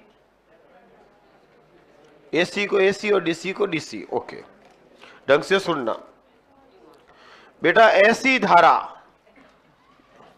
हाँ एसी धारा तो कह रहा हूं, एसी धारा वह होती है, ये बोल रहा था मैं। एसी किसको कहते हैं, डीसी किसको कहते हैं, यही तो बोला था मैंने। फिर मैंने आते आते बोला एसी धारा, कौन सी धारा, एसी। बेटा वह होती है जिसका मान व दिशा समय के साथ बदलते हैं, जिसका वैल्यू और जिसका डायरेक्शन समय के साथ बदलते रहते हैं, उसको कहा जाता है एसी। और वह धारा जिसका मान व दिशा समय के साथ कभी नहीं बदलते हैं, वो कहलाता है डीसी। जैसे बेटा जनरेटर से धारा जब प्राप्त होगी तो आधे चक्कर में तो उसके ब्रश कनेक्ट होंगे, मिलेगी, अगले आधे चक्कर में जीरो, फिर मिलेगी, फिर जीरो, तो आएगी जाएगी आएगी जाएगी, तो एसी कहलाएगी। और बैटरी से हमें कोई धारा मिल रही है, सेल से हमें धारा मिल रही है, तो वो लगातार मिलेगी, उसमें आएगी जाएगी नहीं, सीधा तार कनेक्ट रहेगा, तो वो कहलाएगी डीसी, डीसी धारा। ये दो प्रकार की धारा होती है। जिस धारा से, एसी से उपकरण चलते हैं, वो उपकरण नॉर्मली क्या कहलाते हैं, इलेक्ट्रिकल। और जो उपकरण डीसी से चलते हैं वो नॉर्मली क्या कहलाते हैं, इलेक्ट्रॉनिक्स। इलेक्ट्रॉनिक्स उपकरण कहलाते हैं। जैसे आपने कंप्यूटर की दुकान पे गए होंगे तो कहेंगे हमारे यहाँ इलेक्ट्रॉनिक्स आइटम है, टीवी इलेक्ट्रॉनिक्स है, फ्रिज इलेक्ट्रॉनिक्स है। और वही आप बेटा पंखे की दुकान पे जाओगे तो कहेगा ये इलेक्ट्रिकल है, विद्युत बल्ब इलेक्ट्रिकल है। आया समझ में बेटा? जिसमें गति होती है और इसमें एसी उत्पन्न होती है, फैराडे आएगा जाएगा, तो वो इलेक्ट्रिकल, इलेक्ट्रिकल, ये तो बोल रहा हूं। अरे बोल दिया क्या, इधर हाथ इलेक्ट्रिकल लिखा तो एकदम सही, बोला भी सही। अब मैंने इधर देखा नहीं, हाथ इधर कर दिया, बस आप राजी रहो। जैसे ये पंखा है, कूलर है, ये हमेशा कौन से होंगे, इलेक्ट्रिकल। ठीक है बेटा? अब याद रखना, आपको जैसे मैंने ये बोला तो आप कहोगे सर हमारे घरों में कौन सी धारा आती है, एसी। तो घर में टीवी चलती है, वो कौन सी धारा से चलती है, और घर में आती कौन सी है, और चलता किससे है? तो फिर घोटाला कर रहे हो ना। उसके अंदर एक कन्वर्टर लगा होता है जिसको बोलते हैं दोलित्र, रेक्टिफायर। क्या बोलते हैं बेटा? रेक्टिफायर। और ये क्या करता है, एसी को कन्वर्ट करता है डीसी में, और फिर टीवी चलती। आया समझ में? इस वजह से। और पहले घरों में लाइट आती है, हम घर में लगाते हैं बैटरी इन्वर्टर, जो एसी को सेव करता है डीसी में। बैटरी डीसी में सेव की, अब लाइट गई और वापस बैटरी से धारा आई, अब वो क्या आएगी, और हमें अब क्या चाहिए, तो उसके ऊपर क्या लगा हुआ होगा, इन्वर्टर। और इन्वर्टर क्या करेगा, डीसी को चेंज करता है एसी में। तो जहां एसी को डीसी में बनाना है वहां काम में लेंगे दोलित्र, और जहां वापस डीसी को एसी बनाना है वहां काम लेंगे इन्वर्टर। और दोनों करना है तो दोनों काम में लेंगे।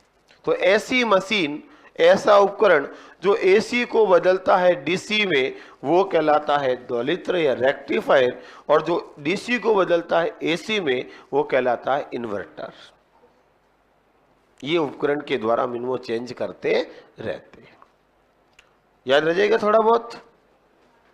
तो एसी किसको बोलता है, डीसी। एक बेसिक परिभाषा याद रह जाएगी, लिखो लिखो। एसी में, एसी के अंदर एक लाइन लिख दो ना, धारा दो प्रकार की, परिभाषा लिखनी पड़ेगी ना। लिखो एसी, प्रतिवर्ती धारा। लिखो वह धारा जिसका मान वह धारा जिसका मान व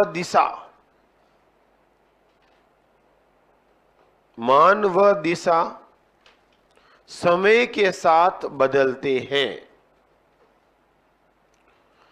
जिसका मान व दिशा समय के साथ बदलता है। मान भी बदलेगा और दिशा भी बदलेगी। फिर डीसी में लिखो, वह धारा जिसका मान व दिशा समय के साथ नहीं बदलते। वह धारा जिसका मान व दिशा समय के साथ नहीं बदलते। मान व दिशा समय के साथ नहीं बदलती। फिर लिखो बेटा, एसी से चलने वाले उपकरण इलेक्ट्रिकल कहलाते हैं। उपकरण की बात कर रहा हूं, ध्यान रखना। एसी से चलने वाले उपकरण घरों वाले इलेक्ट्रिकल कहलाते हैं। और लिख दो, डीसी के उपकरण इलेक्ट्रॉनिक्स कहलाते हैं।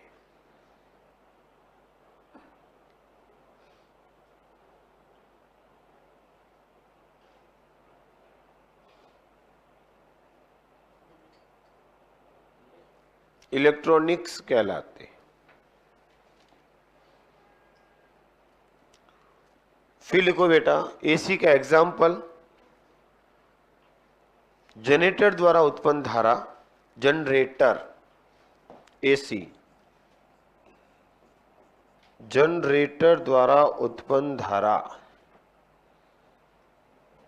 और इसमें लिखो बेटा, विद्युत बैटरी द्वारा उत्पन्न धारा, विद्युत बैटरी से उत्पन्न धारा। बैटरी सेल से मिलेगी।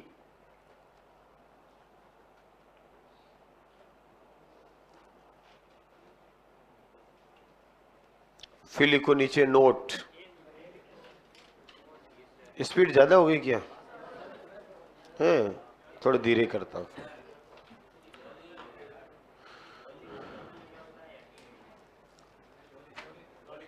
दोलित्र वहां होगा जहां एसी को डीसी में कन्वर्ट करना है, तो कोई भी हो सकता, जहां उपयोग होगा सब में आता है बेटा, नहीं तो चलेंगे कैसे?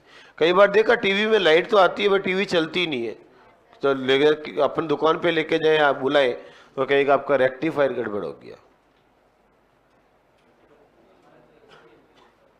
स्क्रीन गई तो बेटा स्क्रीन नहीं लाओ।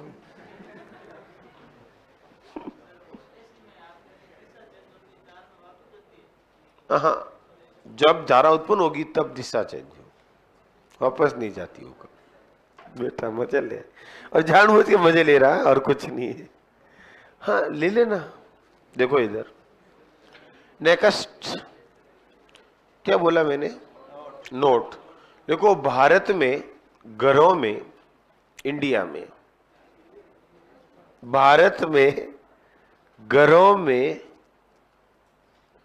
एसी धारा सप्लाई होती है। भारत में घरों में एसी धारा सप्लाई होती है। हाँ, प्रवाहित होती है, सप्लाई होती है, जिसकी आवृत्ति, फ्रीक्वेंसी मतलब चेंज पर सेकेंड, आती जाती कितना बेटा? लिखो 50 हर्ट्ज। HZ मतलब समझ गए ना, हर्ट्ज। हाँ, आवृत्ति कितनी होगी बेटा? 50 हर्ट्ज। और पोटेंशियल विभव कितना होता है? 220 वोल्ट। घर पे देखना, स्विच पे लिखा हुआ मिल जाएगा। आवृत्ति 50 हर्ट्ज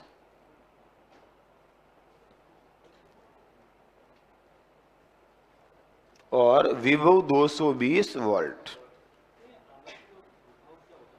आवृत्ति आवृत्ति होता है, विभव विभव होता है। पोटेंशियल, विभव, पावर, और कंपन चेंज पर सेकेंड, ये 1 सेकेंड में कितने चेंज होते हैं इस धारा में? 100 बार। मतलब 50 बार आती है और 50 बार जाती है 1 सेकेंड में। तो चेंज हुआ ना, धारा का मान बदलता है पर सेकेंड। कितनी बार? 50 बार आएगी, 50 बार जाएगी। तो कितने चेंज हुए? 100। लेकिन आई कितनी बार? तो चेंज कितना माना? 50 हर्ट्ज।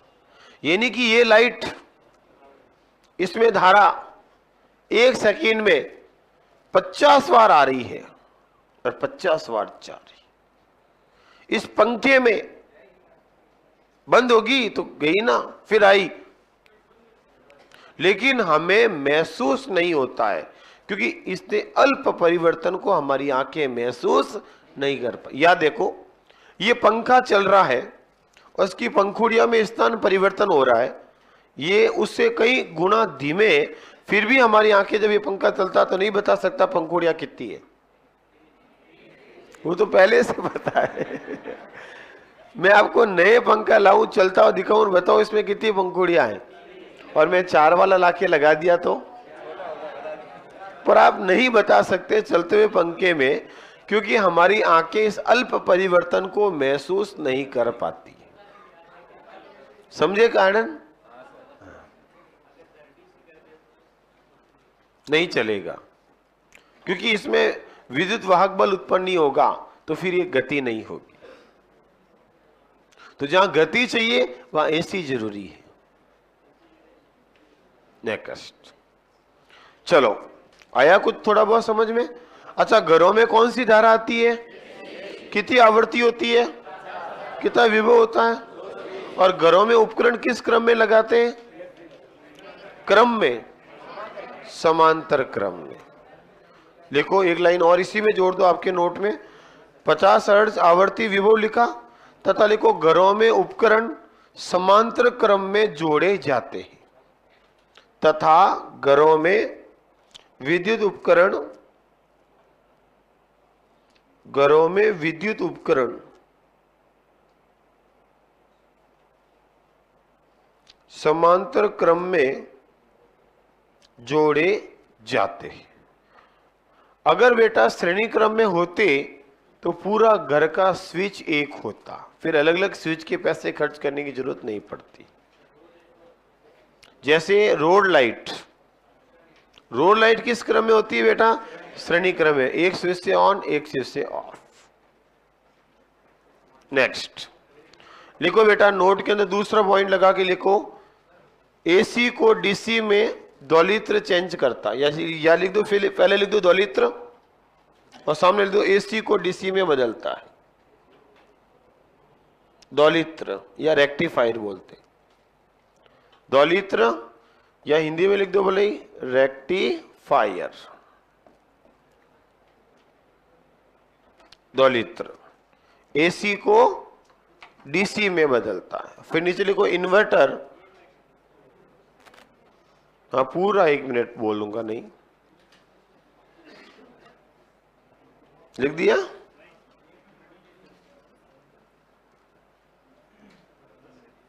मेरी एक आदत है कि आपको तुरंत बोल देना, रुकना नहीं, छोड़ना नहीं। इसमें मैं थोड़ा सुधार करूंगा।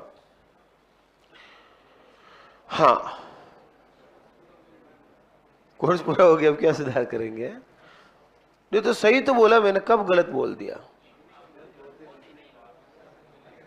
नहीं ऐसा तो नहीं हो सकता भाई, मैं भी इंसान हूं, बट मैंने ठीक ठाक ही पढ़ाया थोड़ा बहुत, ठीक है।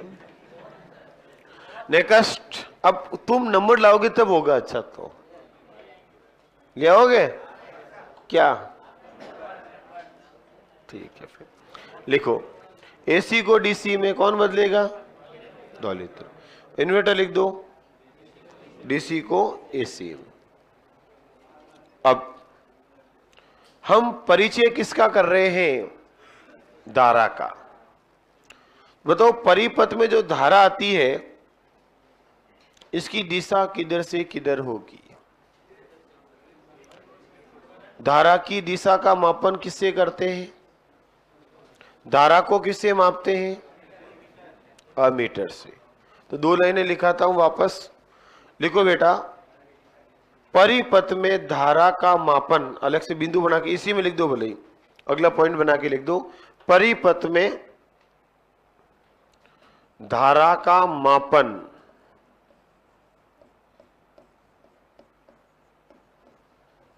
धारा का मापन किससे करेंगे बेटा? अमीटर से। अमीटर। और अमीटर को किस क्रम में लगाते हैं? श्रेणी क्रम में। श्रेणी क्रम में लगाते हैं।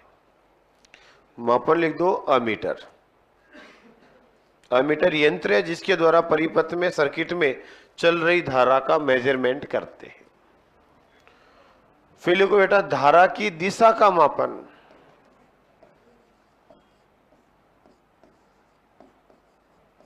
धारा की दिशा का मापन गैल्वेनोमीटर से करते हैं।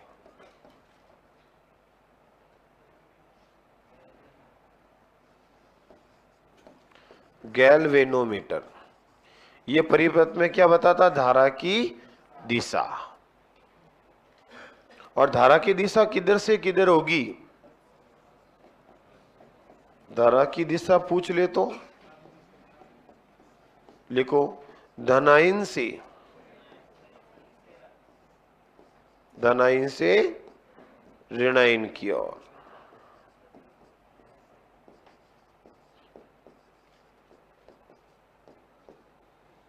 धनायन से ऋणायन की ओर। और धारा धनायन से ऋणायन कह दो, या बेटा उच्च विभव से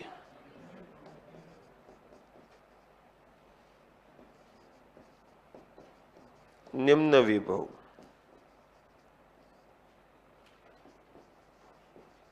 या कह दो इलेक्ट्रॉन प्रवाह की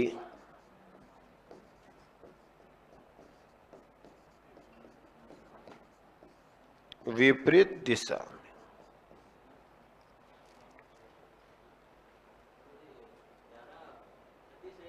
वो तू बताएगा।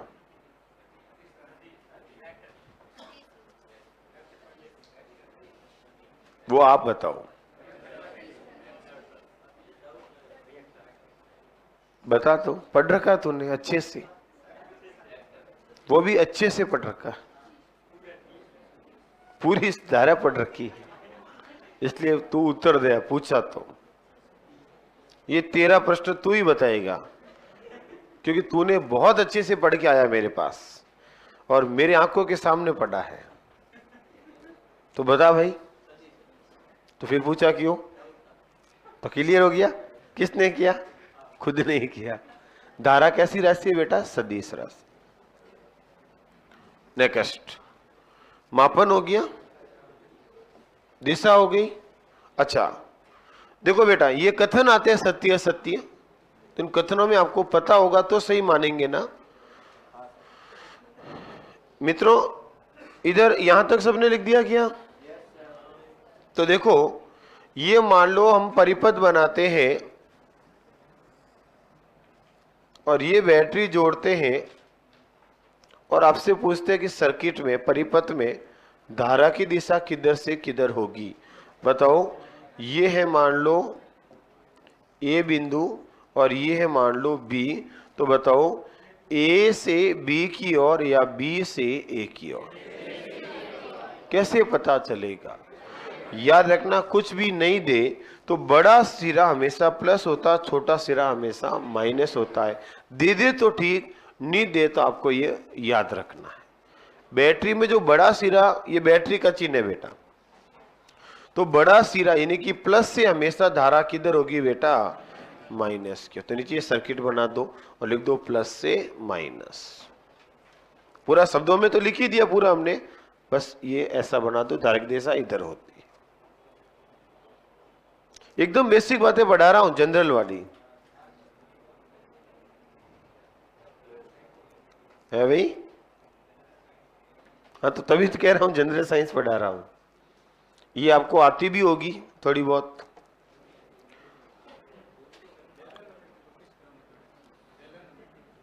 वो क्रम में नहीं होगा बेटा, वो दोनों सिर्फ धारा की स्थिति बताएगा, चल रही है या नहीं, बस केवल स्थिति बताएगा।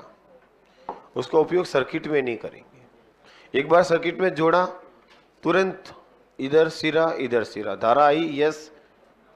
कभी आप कोई उपकरण लेके गए, उसको लगाता, बस धारा है या नहीं, बस स्थिति बताएगा।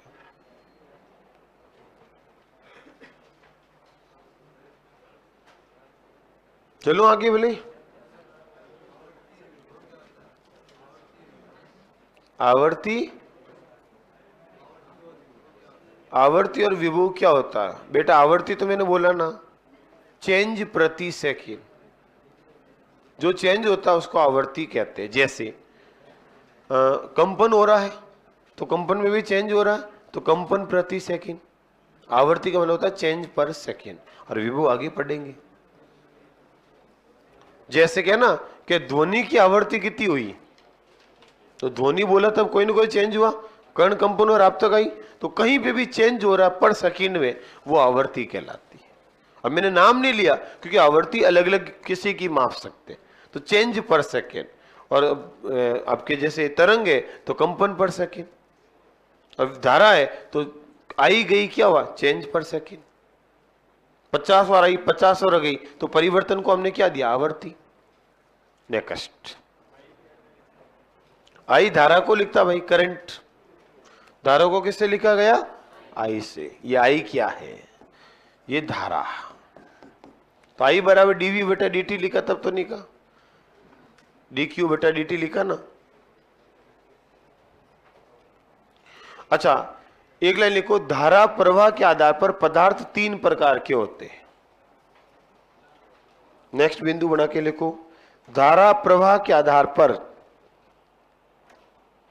पदार्थ 3 प्रकार के होते हैं। धारा प्रवाह के आधार पर पदार्थ 3 प्रकार के होते हैं। कौन कौन से? धारा प्रवाह के आधार पर पदार्थ कितने प्रकार के? मेन 3 है मुख्य। कौन से? चालक, कुचालक और अर्धचालक। सीधी सी बात है।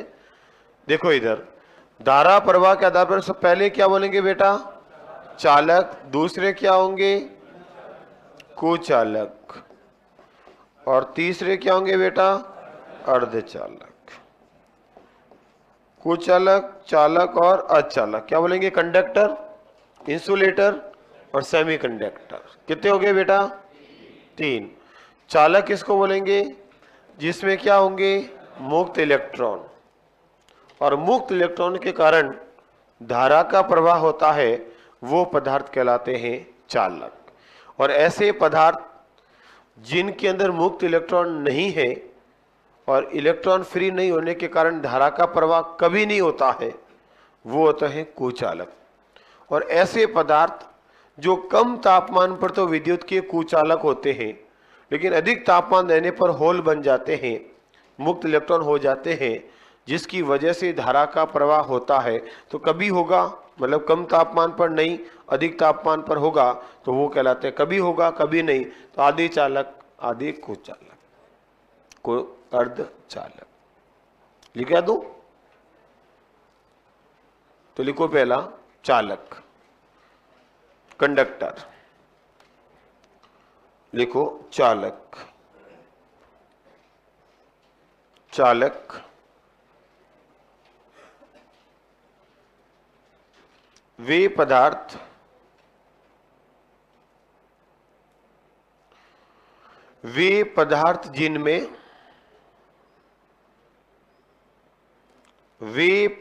जिनमें मुक्त इलेक्ट्रॉन होने के कारण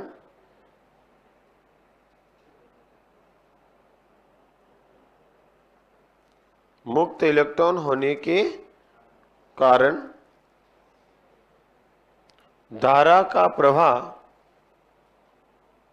सदैव होता है। धारा का प्रवाह हमेशा होता, सदैव होता है। मुक्त इलेक्ट्रॉन होने के कारण धारा का प्रवाह सदैव होता है, हमेशा होता है। उदाहरण उदाहरण लिखो बेटा।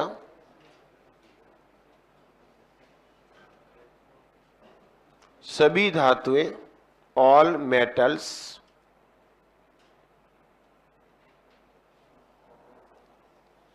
सभी धातुएं, ऑल मेटल्स, मेटल में समझ गए ना, कोई भी हो, मेटल में कोई अपवाद नहीं है। सभी धातुएं जैसे सोना, चांदी, तांबा, सब। बंद कर दे रे भाई।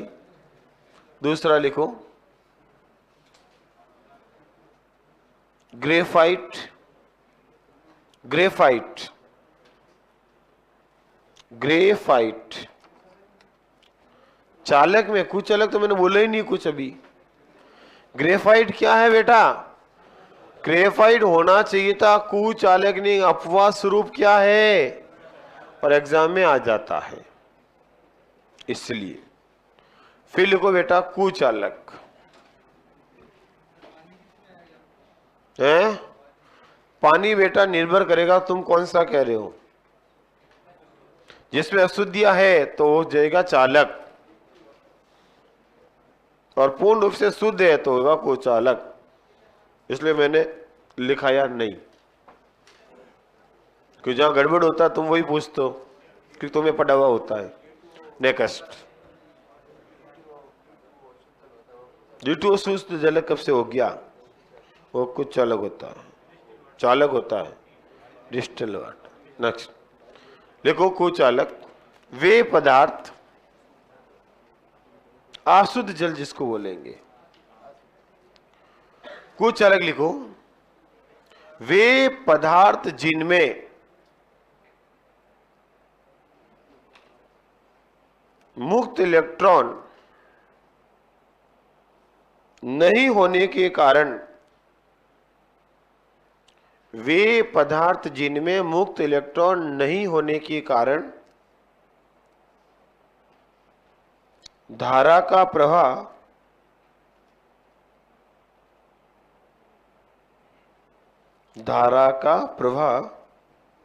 कभी नहीं होता है। धारा का प्रवाह कभी नहीं होता है। एग्जाम्पल, सभी अधातु, सभी अधातु, नॉन मेटल, सभी अधातु, और लिखो बेटा हीरा, हीरा, और लिखो सूखी लकड़ी, सूखी लकड़ी, और लिखो प्लास्टिक, प्लास्टिक, प्लास्टिक, रबड़, रबड़, ETC कर दो आती। फिर लिखो अर्धचालक, सेमीकंडक्टर, अर्धचालक, सेमीकंडक्टर, अर्धचालक। लिखो वे पदार्थ जिनमें, वे पदार्थ जिनमें कम तापमान पर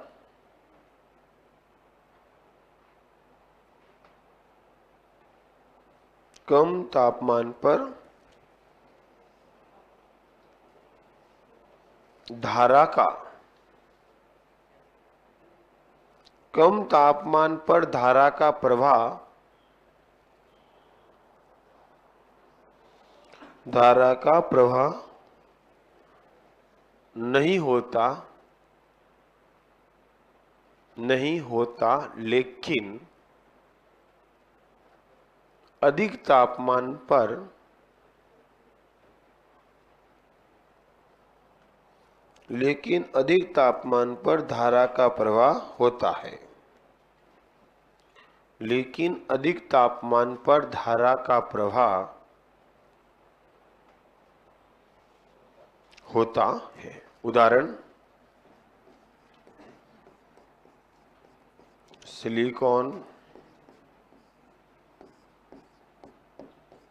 जर्मेनियम, दो फेमस नाम लिख दो।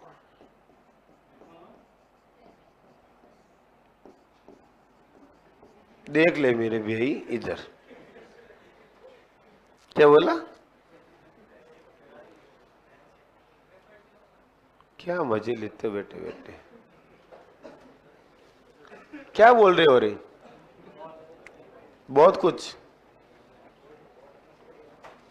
तो ये किसके आधार पर है बेटा? पदार्थों के प्रकार, इलेक्ट्रिक फ्लो, धारा के प्रवाह के आधार पर। ठीक है, आज यहीं तक पढ़ते हैं, बाकी नया टॉपिक फिर नए सिरे से प्रतिरोध से शुरुआत करेंगे। Okay, thank you.